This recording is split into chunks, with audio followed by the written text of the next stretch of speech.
y'all doing today? Doing good? Lost that extra hour of sleep, right? Not good, right? Maybe you went to bed early, so you didn't really notice it. Hey, I just want you to know about this Worship in the Park event. I know you just heard about it, but there are postcards in the back. We have plenty of them to go around. So if you want to invite somebody to our Worship in the Park, the first very, very important thing that we want to make sure that you are aware of is that Palm Sunday, March 29th, we are not having church here. So we are going to be at Heritage Park on State Road 41, and they have an amphitheater there. It's a nice big stage, and we're going to have chairs and stuff set up there. And but we ask also that you bring some chairs or a blanket or something as well. So they only give us 50 chairs, but we're hoping to outnumber those 50 chairs. So bring some chairs and things like that. It's the same time as always. It'd be a 10 o'clock service, Palm Sunday morning, and that will be at Heritage Park again. I say weather permitting, but I think we'll be fine. We'll be fine.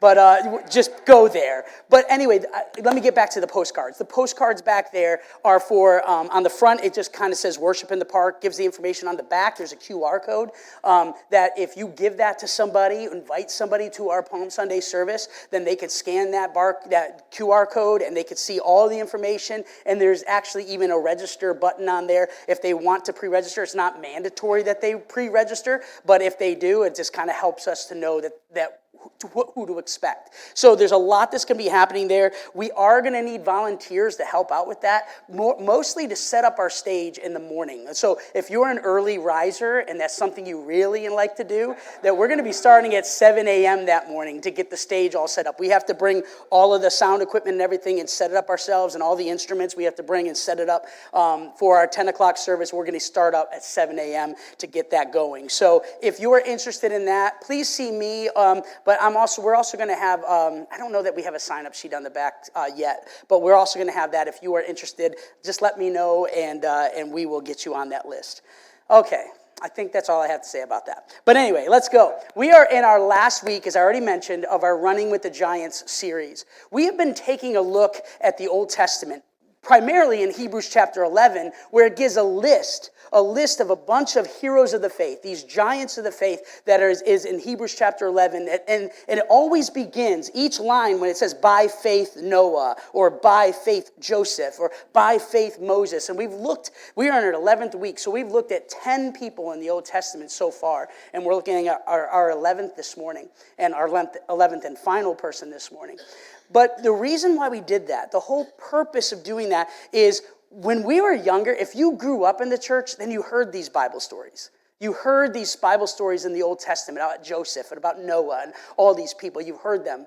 But if you are new to church, if that's something that you just didn't have when you were younger, then we tend to do a lot of our messages from the New Testament here at Resonate. We do, not that we're anti-Old Testament, that's not it. We just talk about Jesus, we talk about Paul's letters, we do all that. But we thought it'd be a great idea to go back through this journey and pull some nuggets, if you will, pull some truths from these stories that primarily, again, get told when we're younger in children's church, but not so much sometimes when it comes to Sunday morning. So we said, let's change that narrative, and let's do that. So we've been spending that for 11 weeks. But the key here is this. As we're running these laps with these heroes of the faith, the main thing that we want to make sure that we do, if we don't, we want to make sure that we extract from it, we're looking to see what they tell us about God, what their stories tell us about God. Not so much what it tells us about them, although we learn from that too, but we want to know more about God when we look at their lives. That's why they're heroes of faith, because God intervened in their lives and they followed in faith. That was why. Because God is the main character of their story, and God should be the main character of our story. He should be the main character of our story. And so as we look into that and we glean from who God is, we learn more about how he interacts with us and how we interact with him.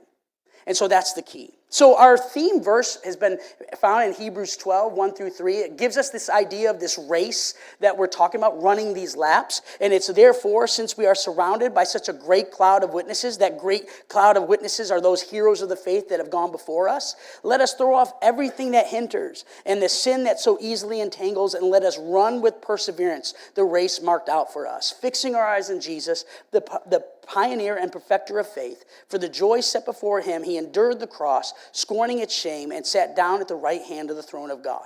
Consider him who endured such opposition from sinners, so that you will not grow weary and lose heart. The concept here, and what we're talking about here, is this race metaphor. We've been doing that for now 11 weeks now. This race metaphor is because faith is about endurance. Faith is about endurance. It's about obedience. It's about trusting in God. And that is what we see from these heroes of the faith. We see endurance, and you're going to see it specifically from this character this morning, this person this morning. This morning we're going to run a lap with Joseph. Joseph, the son of Jacob. This is not Joseph, the father of Jesus, that we find in the New Testament. This is Joseph in the Old Testament. And when it comes to endurance and trusting in God and really not growing weary and losing heart, like we just read about in Hebrews, Joseph fits the mold for that. He might be the poster child for that. I don't know. But when it comes to not growing weary and losing heart in spite of the circumstances.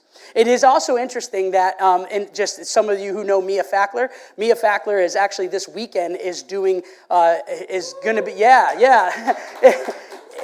they're doing their third performance today from Sun Lake High School, and the performance is Joseph and the Technicolor Dreamcoat. So I thought it was really interesting that this weekend, although Mia is doing that this weekend, we are talking about Joseph ourselves. That wasn't planned, it's just extra. So there you have it. But I'm going to be going there this afternoon, and what they are going to do in 2.5 hours to talk about Joseph, I'm going to do in less amount of time. Yeah. Hopefully, right? Hopefully. Tea time is coming. So anyway, with that being said, one significant trait that Joseph had was that God would give Joseph dreams. Okay, if you know the story of Joseph, you know that it's centered around actually a specific dream that was given to him, but also it's centered around different dreams that were given to others that God gave Joseph the ability to interpret. So you have a dream that Joseph was given that kind of started off his trek, if you will. But then you also have these dreams from others that God gave him the ability to interpret. And so I find it interesting because, as we said in Hebrews chapter 11, it mentions these people by name, by faith. And he's only given one verse in Hebrews chapter 11, Joseph is. Although in the Old Testament, he is given 13 chapters about his story, and he's only given one verse in Hebrews chapter 11, but I find it interesting by what it says. It says this: by faith, Joseph, when his end was near, spoke about the exodus of the Israelites from Egypt and gave instruction concerning the burial of his bones. Now, you might read that and say, why was he so concerned about where he was buried? But I wouldn't take that necessarily from that, although that's important. I would more take the first part of that verse and say, that's interesting. He spoke about the exodus of the Israelites from Egypt. That would lead us to believe that he had a dream about that. Because at the time that Joseph was in Egypt, they were prosperous and they were free. They were prosperous and free in Egypt. They weren't under the Pharaoh. They actually had freedom to grow. It wasn't until after his death that a new Pharaoh came in and began to enslave the Israelites so that they eventually left the promised land. You guys know the story of Moses. We talked about that a few weeks ago near the beginning of this series, that Moses led them out of Egypt because of the tyranny and because of the slavery. So there's something significant here.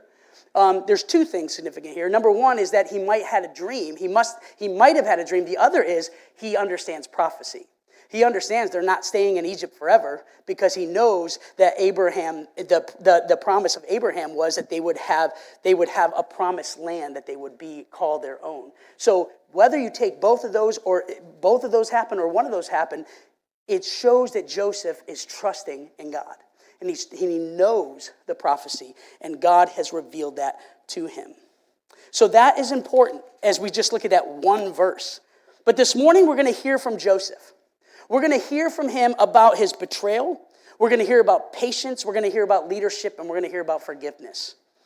And the first thing that I believe that Joseph would say as we were starting this lap with him, he would say this. He would say, don't give up on your dreams.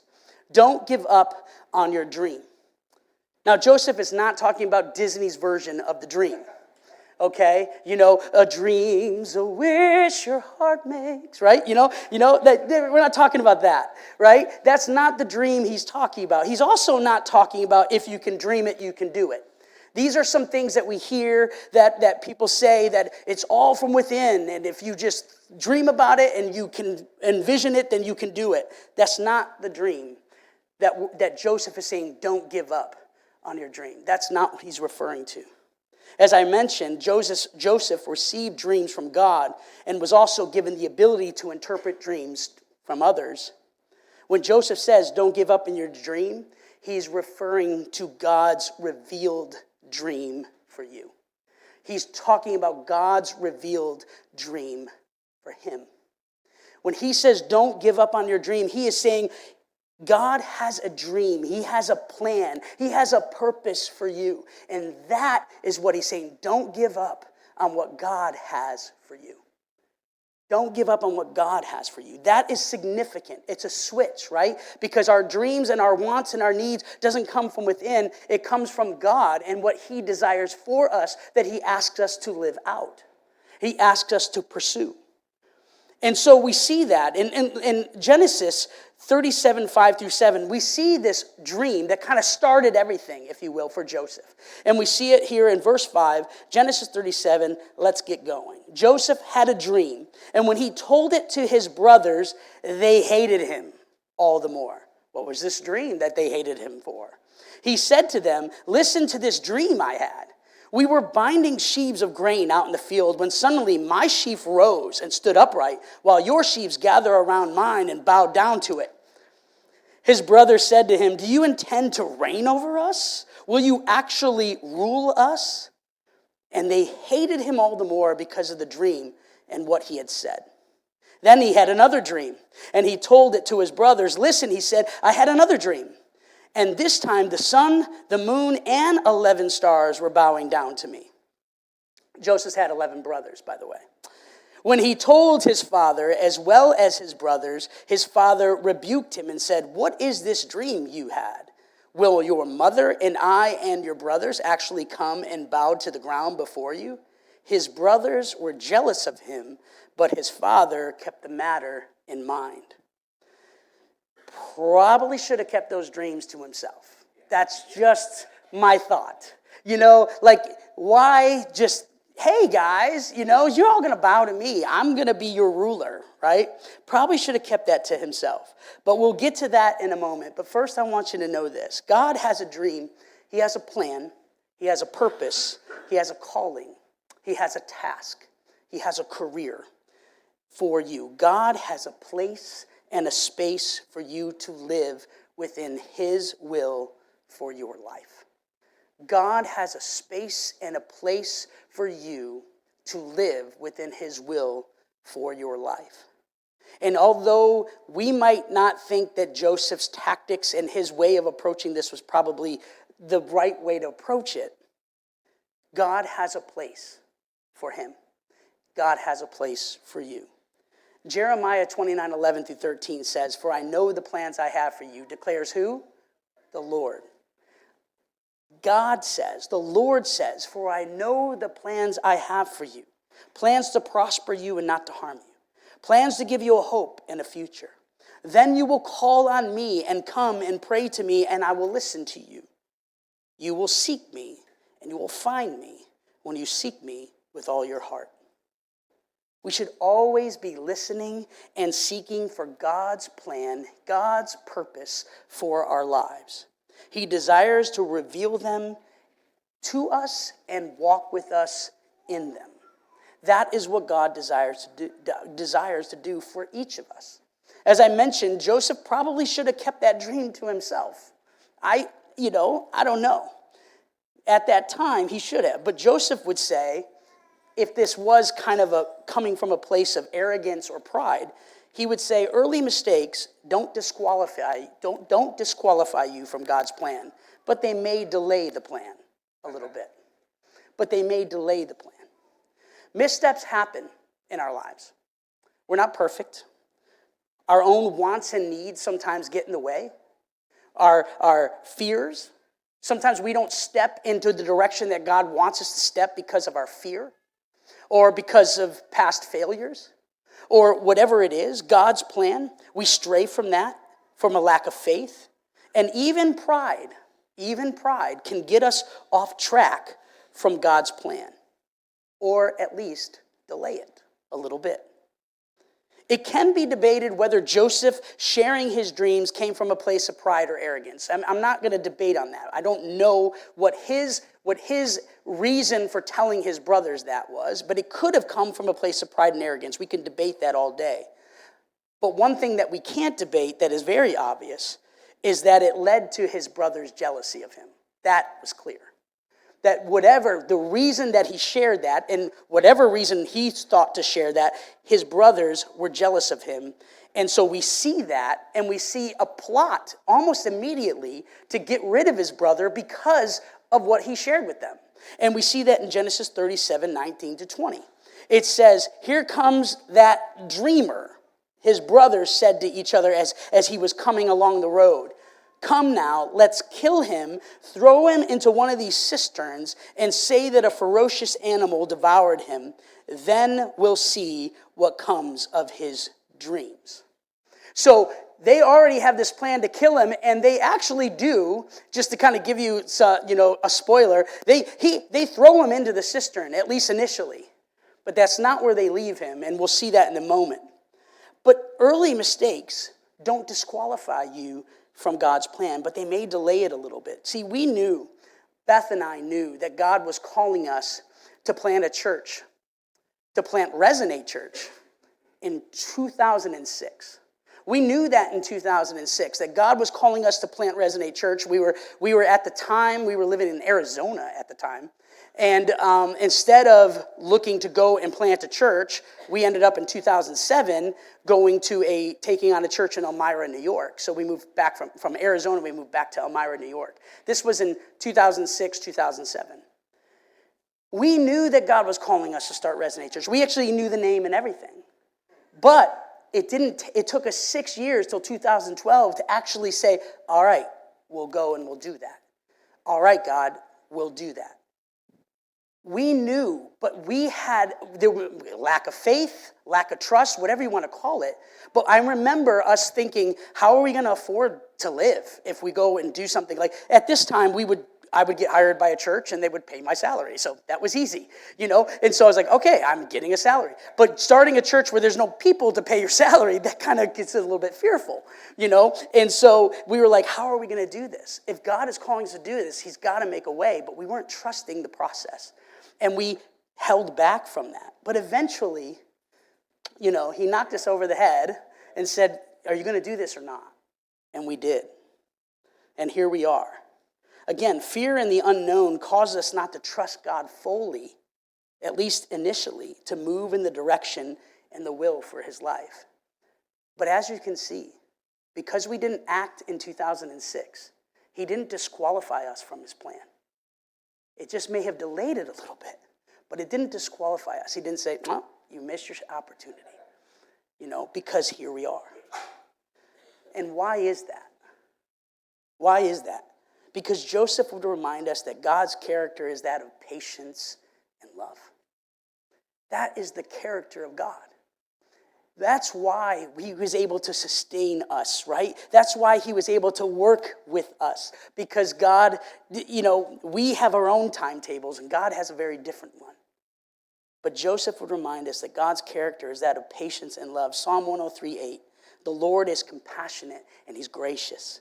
He's slow to anger. He's abounding in love.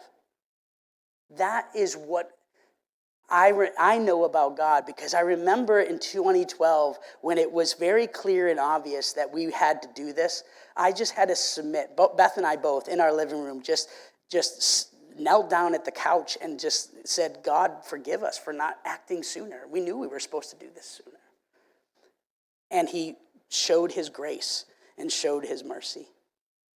And in addition to our missteps, and what you're going to find with Joseph, even when God's dreams have been revealed, even when God has revealed the dream and knows what you're going to do, adversity is part of the process. Adversity is part of the process. As we just looked at, Joseph's brothers wanted him killed. They were so jealous that they wanted him killed. Well, the good news is they didn't kill him. They did throw him in the cistern, and they did, but a few of his brothers, Reuben and Judah to be exact, thought it would be better to sell Joseph to a group of Ishmaelites, merchants that were walking down the road at the time towards Egypt. And they said, let's get him out of the cistern and let's just sell him to them and get him out of our life. They were feeling a little bit, like we don't want to kill this guy because we have blood on our hands, so let's just sell him off to slavery. And that's what they did. Joseph was sold into slavery. So far, things are going great for him. Right? I mean, God says you're going to be a ruler over your family, and now he's sold into slavery. It says in Genesis 37:28, so when Midianite merchants came by, his brothers pulled Joseph up out of the cistern and sold him for 20 shekels of silver to the Ishmaelites, who took him to Egypt. Genesis 37:28. This was only the beginning of Joseph's struggle. Now he's sold into slavery. But as we get into his other struggles, as we get into some of the other things that we are going to see him having to endure, he would tell us another thing about God and about himself and how God works. He would say this: maintain integrity in every situation, and God will reward it. That's important. That's important because adversity is part of the process. Even when you are in God's plan, in God's path, it doesn't mean that it's all going to be a bed of roses. It doesn't mean that everything's going to go perfectly and everything's going to work out exactly like you thought it because I'm in God's will. I'm in his plan, so everything must be perfect. No, adversity will be part of the process. But no matter what comes our way, maintain integrity in every situation, and God will reward it. See, Joseph was brought to Egypt. He was sold into slavery. And he was sold to one of Pharaoh's officials, and Pharaoh's officials named Potiphar, who was a captain of the guard. And so he gets into Potiphar's house. And due to Joseph's integrity, and due to his integrity and his faith in God, it says the Lord was with Joseph, and Potiphar found favor in his eyes for Joseph. So he's sold into slavery, and things are not looking good, but immediately his integrity and his faith in God, Potiphar sees that, and he notices that, and then when we see what happens in Genesis 39, 2-6, it says the Lord was with Joseph so that he prospered, and he lived in the house of his Egyptian master. When his master saw the Lord was with him and that the Lord gave him success in everything he did, Joseph found favor in his eyes and became his attendant. Potiphar put him in charge of his household, and he entrusted to his care everything he owned. From the time he put him in charge of his household and all that he owned, the Lord blessed the household of the Egyptian because of Joseph. The blessing of the Lord was on everything Potiphar had, both in the house and in the field. So Potiphar left everything he had in Joseph's care. With Joseph in charge, he did not concern himself with anything except the food he ate. See, the Lord was with Joseph. Even in his trial, even in his adversity, he maintained integrity, and God blessed him as a result of that. He maintained his integrity throughout that. As mentioned, adversity is part of the process, but it's how we navigate adversity. It's how we navigate that adversity that will help us stay the course on what God's plan is for our lives. Here's a question for you. Do you allow adversity to change you, or do you allow God's presence to sustain you? Do you allow adversity to change you? And that question, do you allow it to change you in a negative way, in a way that is changing your heart and making you bitter or angry? Or are you allowing God's presence to sustain you? Adversity can cause us to become bitter. It can cause us to become angry, resentful, jealous, spiteful. It can cause us to abandon and just give up altogether. You'd be like, I'm done. I give up. I'm done. I've tried this, I've tried that, and it just didn't work for me. So I'm calling it quits. Adversity is inevitable. Adversity is inevitable, but Joseph would say maintain integrity and trust the process, even when things are not going your way. Because guess what? Joseph is not done experiencing adversity. You might think, oh, wow, he's got it good. He's in charge of Potiphar's house. Well, Joseph had a great thing going at Potiphar's house. He did. But then Potiphar's wife finds Joseph very attractive. And so now he's in this predicament where he's in charge of everything. And now Potiphar's wife finds him attractive, and she begins to pursue him. And due to his integrity, he refuses. He refuses her, but this does not go well for him. Because in one of the instances where she was trying to pursue him and solicit him for him to go to bed with her, he left his cloak behind and trying to get out and trying to get free from her because he wouldn't want to be a part of that. And what took place in this is that his wife found this as an opportunity. Potiphar's wife found this an opportunity to get back at him. And so what happens here, Joseph is put in prison because of this act. If you look at verse 16 of Genesis 39, verse 16, it says, she kept his cloak beside her until his master came home, Potiphar. Then she told him the story.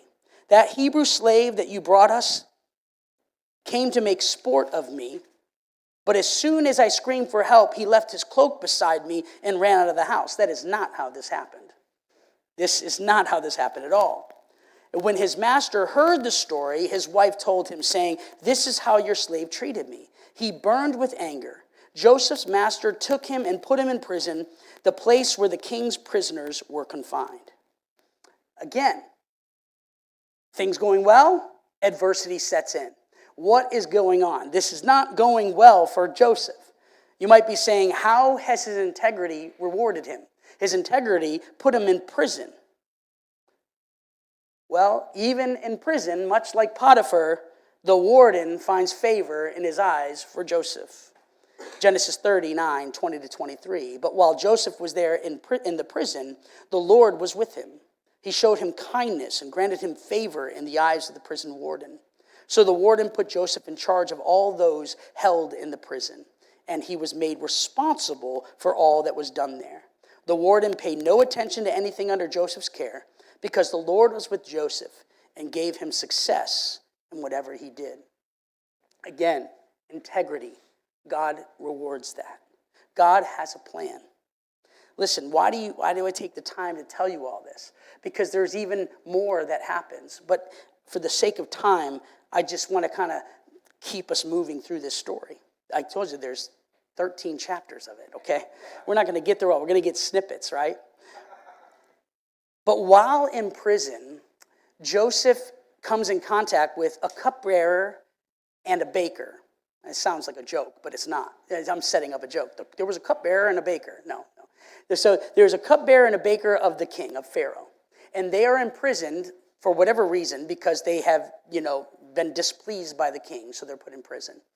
Both the cupbearer and the baker have a dream while they are in prison, while Joseph is there. And they start telling him about the dream and saying, I don't know what it means. And Joseph said, well, try me. Let me know what it is. They both are given this dream, and the cupbearer gets the dream and Joseph interprets it and says, in 3 days, you're going to be reinstated into the king's service as a cupbearer. He's going to find favor, and you're going to be back into his good graces. But then when the baker gives his dream, he says, not so for you. In 3 days, you're going to be executed. And that's what happens. Both of these dreams come true. Both of these dreams come true. The cupbearer is elevated back to his position as cupbearer to the Pharaoh, and the baker is executed.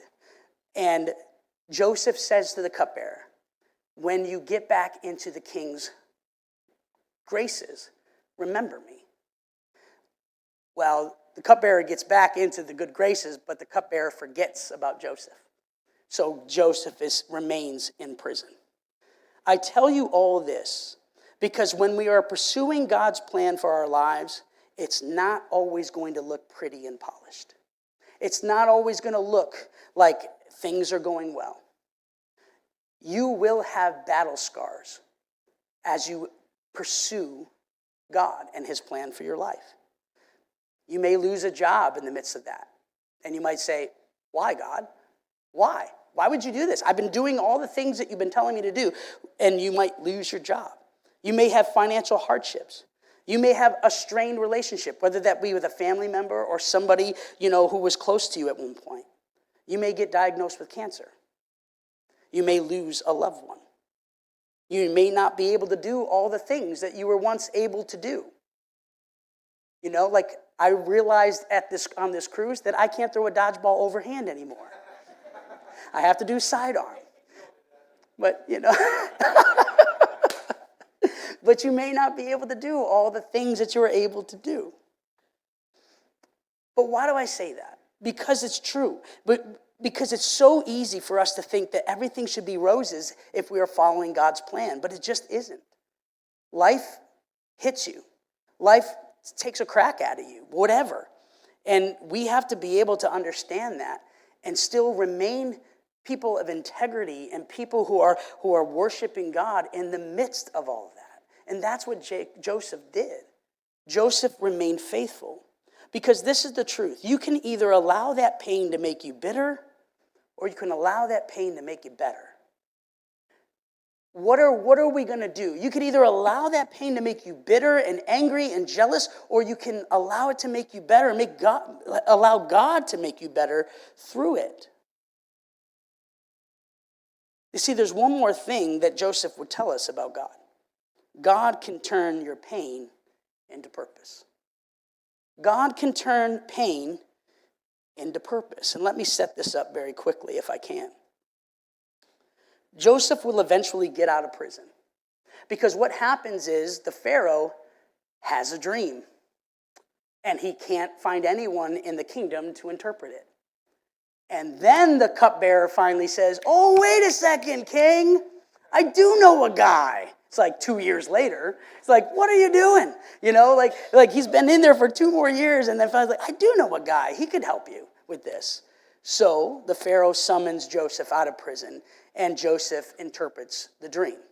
In interpreting this dream, what it is it's, I'll just tell you, you can read about it, but it kind of goes long. So there are seven, what the interpret of the dream is that 7 years of surplus in the land, of great surplus of grain and food and all that, will be followed by 7 years of famine. So what the dream is telling him is saying, you're going to have 7 years with good quality surplus, your grain, your crops, you're going to have more than you need. But you're also going to have 7 years of famine that follows that. So be prepared. And so as Joseph interprets his dream and tells him that's what your dream means, the Pharaoh believes him and puts him in charge, second in command over all of Egypt, in order to be the one that kind of manages the surplus and makes sure that they have a plan so that the 7 years of famine, everyone will be covered. And everyone will be able to live and not be scarce, things not be scarce. And so with that all happening, again, we're moving fast here, but Joseph is being told all of this. And then Genesis 41, 15 to 16 says this. Pharaoh said to Joseph, I had a dream, and no one can interpret it. See, I got ahead of myself. But I have heard it said of you that when you hear a dream, you can interpret it. And this is what I love about his response. This is what I wanted you to hear. Joseph's response is, I cannot do it. Joseph replied to Pharaoh, but God will give Pharaoh the answer he desires. See, in his approach to interpreting this dream, he knew that his gift was from the Lord. His ability to interpret dreams wasn't something that he can do, but it was something that God can do through him. He didn't say to him, sorry, no, your loss. I'm not interpreting any dreams. So far, interpreting dreams has got me nothing but trouble. Right? You know, like if I interpret a dream, I'm probably going to be stuck in prison. Or if I interpret a dream, my brothers are going to try to kill me or whatever. I'm done interpreting dreams. He doesn't say that. He maintains his integrity and he makes clear where his ability comes from. It comes from God. And see, that's what I want you to hear, because God has gifted you, each of you specifically, with a gift that he has given you. For Joseph, it was interpreting dreams. For you, it might be hospitality. For you, it might be service. Whatever it is, but God has gifted you and wired you a certain way. And he says, use this to bring me glory. Use this to bring him glory, because that's what Joseph does with his dream. He says, I can't do it, but God can. And he will use me and the gift that I have to do this for you. But make no mistake, it's God who gets the credit. As a result, again, oh man, I really got ahead of my notes. Don't follow your notes, just talk, Gary. So with that being said, how does this bring us full circle? Well, once the famine hits Egypt and the surrounding regions begin to get the impact of this famine, they had 7 years of surplus, now they're into this famine, the famine years. Joseph's brothers, they hear that Egypt has supplies, has food. And so Joseph's brothers go to Egypt to buy food. And Joseph's brothers come face to face with Joseph when they arrive. But they don't recognize him, but Joseph recognizes them. And God's dream for Joseph finally comes true after all of these years. It says in Genesis 42, 6-7, now Joseph was the governor of the land, the person who sold grain to all of its people. So when Joseph's brothers arrived, they bowed down to him with their faces to the ground. Dream come true. As soon as Joseph saw his brothers, he recognized them, but he pretended to be a stranger and spoke harshly to them. Where do you come from? He asked. From the land of Canaan, they replied, to buy food. There's so much more to this story. I'm not going to get to it, because Joseph sends them back and does all these things, put the younger brother in prison. I mean, he just does a whole lot of things. But we're not going to get into that, so I'll skip to the end. Joseph will eventually reveal himself to his brothers. He will eventually say, it's me. But you put yourself in his shoes for a minute. A lot has happened when he was sold into slavery. He was the head of the household of Potiphar for a stint, but then he was put into prison. And a lot has happened over his life and his time. But now he lets his brothers know that he is who he is. How would you respond to your brothers if you were Joseph? But Joseph would say, remember, God can turn pain into purpose. God can turn pain into purpose. Genesis 45, verse 3. Joseph said to his brothers, I am Joseph. Is my father still living? But his brothers were not able to answer him because they were terrified at his presence. Then Joseph said to his brothers, come close to me. When they had done so, he said, I'm your brother Joseph, the one you sold into Egypt.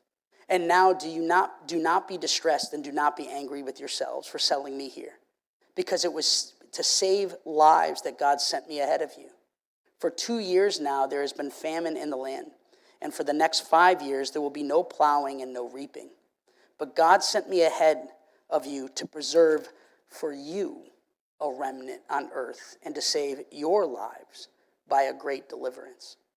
So then it was not you who sent me here, but God. He made me father to Pharaoh, lord of his entire household and ruler of all Egypt. Now hurry back to my father and say to him, this is what your son Joseph says. God has made me lord of all Egypt.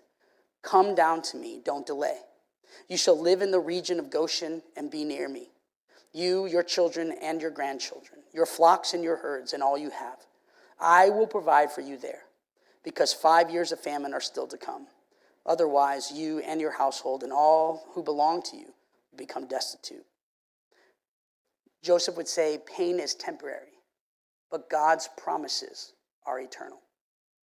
Pain is temporary, but God's promises are eternal. We can be very angry about things that have been done to us. In this case, they were done to family. Sometimes family are the worst ones sometimes when it comes to hurt and pain. But if we can see past the pain into the purpose that God has for us, it will allow us and help us to be more forgiving as Joseph was forgiving. And be more forgiving because, and I've heard this said so many times, I've said this so many times, how can we accept God's grace and accept his forgiveness and say that we are so grateful that he forgives us even in our mistakes, even in our sin, yet not forgive others of their mistakes and their sin?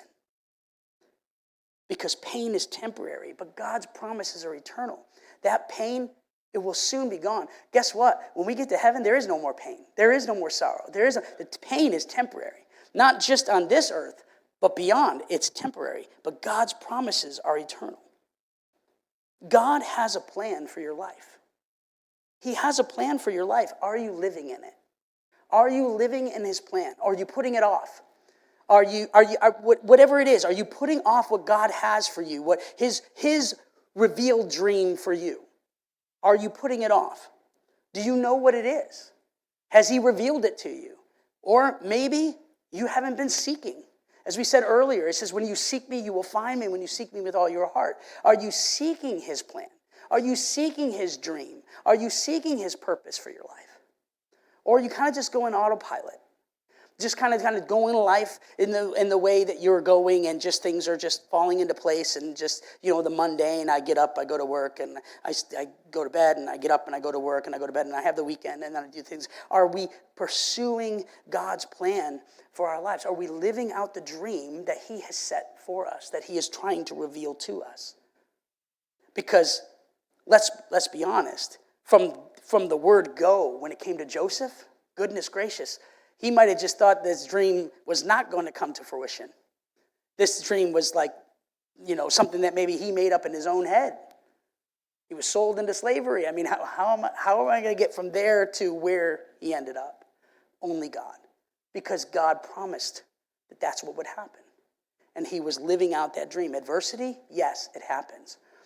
But are we so quick to drop our integrity or drop our praise and our worship to God because things get rough? Or do we remain true to who he is and who he has called us to be as Christ followers and live integrity in a way that we have integrity in order to live a life that is pleasing to him? God has a plan for your life, and are you living in it? As the worship team comes forward, some things just to remember. You're not disqualified from his plan due to past or present mistakes or missteps. You're not disqualified from his plan.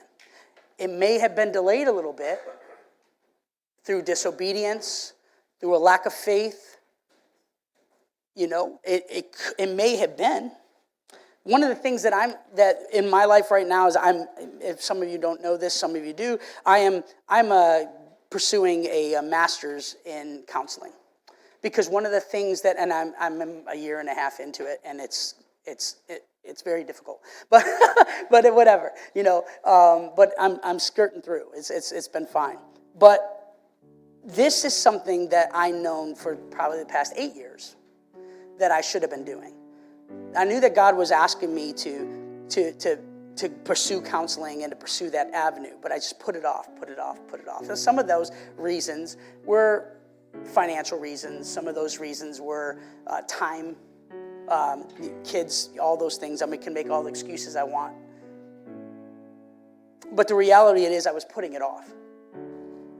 I was putting it off because I knew that was what God was telling me to pursue, but I was putting it off. But the reality of it is I'm doing it now. God hasn't disqualified me from that. It's taken me a lot longer to get it.